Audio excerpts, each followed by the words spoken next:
Hi everyone, thanks for tuning in. Thank you to everyone who watched my first video. Thank you also to those people who left those really kind and generous comments. I've uploaded that video back onto my channel. Today I've got a small collection of shipwrecked pottery and porcelain. This I collected probably about 10 or 15 years ago. And this particular tea bowl and saucer is from the wreck of the Tek Sing, which is the True Star in Chinese. This vessel sank in 1822, February of 1822. It left the port of Amoy, which is now Fujian, and was on its way to the Dutch East Indies. It sank in the Belvedere Shoals.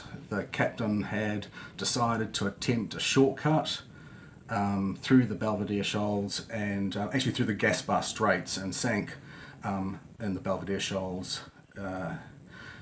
This is quite a bit known about this because it's in reasonably recent recorded history, 1822, in comparison to some of the other things that I have. They dredged, I think, 350,000 pieces, which was considered the largest marine hoard of porcelain to date. Most of this was sold through, let me just have a look, Nagel Auctions, which was in Stuttgart.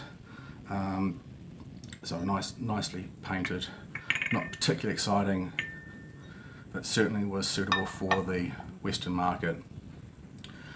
The next pieces that I have come from a wreck known as the Kemal.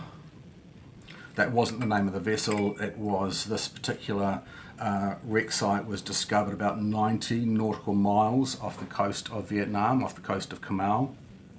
And this was approximately 1725. This ship went down due to a fire. Some of those pieces actually show evidence of that particular fire. You can see here. These are all, again, tea bowls and saucers. Not painted particularly finely. This was definitely for the export market. This wouldn't have been appropriate for the domestic market in China at the time. At that time, England and France had yet to be able to crack the recipe for hard paste porcelain. That wasn't until 1755, 1759. So there was a huge demand on China for hard paste porcelain. Again, these pieces still hold their auction labels and their catalogue numbers, both from the wreckage site and from the auctions itself. I can't remember particularly what this pattern is called, I'm afraid. This one is called Rocks on a Terrace, and this one here is called Passing Boats. And here's the tea bowl that goes along with the passing boats.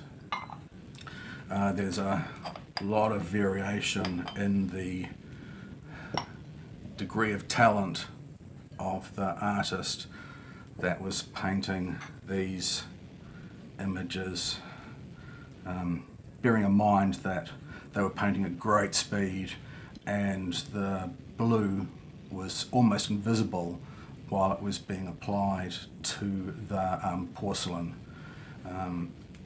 There's not a great collector's market for these sorts of shipwreck pieces.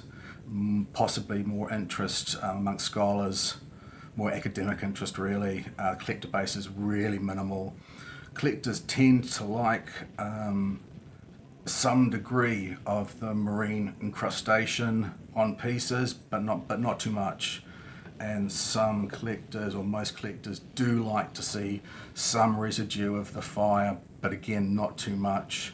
They know that there was a great fire. There were a lot of these stacks of saucers and of tea bowls that were fused together in the heat of this particular fire. And the next pieces I have are these rice bowls. I don't really know anything about these rice bowls. I bought them from a dealer at a market in Sydney. I know they're shipwrecked, but he couldn't remember the name of the shipwreck, and he was a little bit old and a little bit frail, and he couldn't tell me. So these need a little bit more research, but they are a beautiful, beautiful celadon glaze. Very inexpensive. I think I paid $10, 10 Australian dollars for each of those pieces.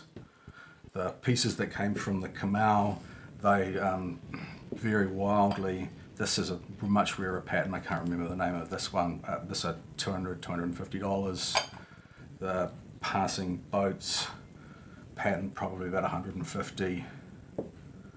And the most common is the rocks on the terrace. See, there's a great deal of difference in the skill of the artist on those two. The third, or I say the fourth shipwreck that I have pieces from is from the Hoi An hoard.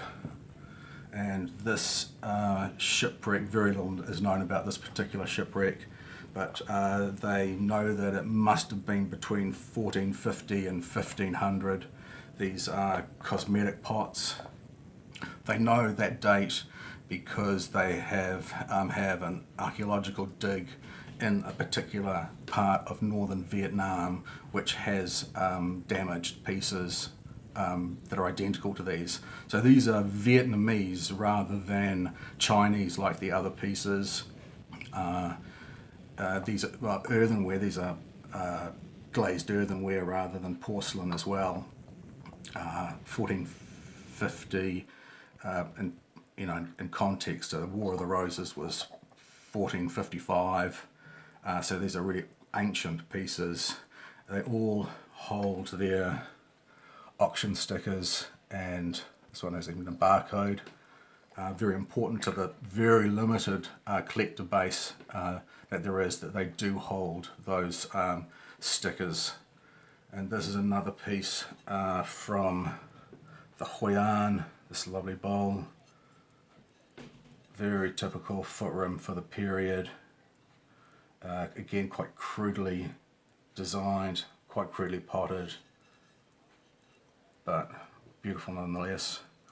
I bought this at auction for approximately $300, $350. Possibly worth a little bit more now, but again, not a great collector base for these. These you can get these probably online for about $50, $75, depending on the designs on the top, the condition, the incrustations on them, whether they have their auction labels.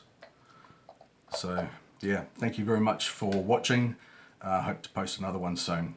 Thank you.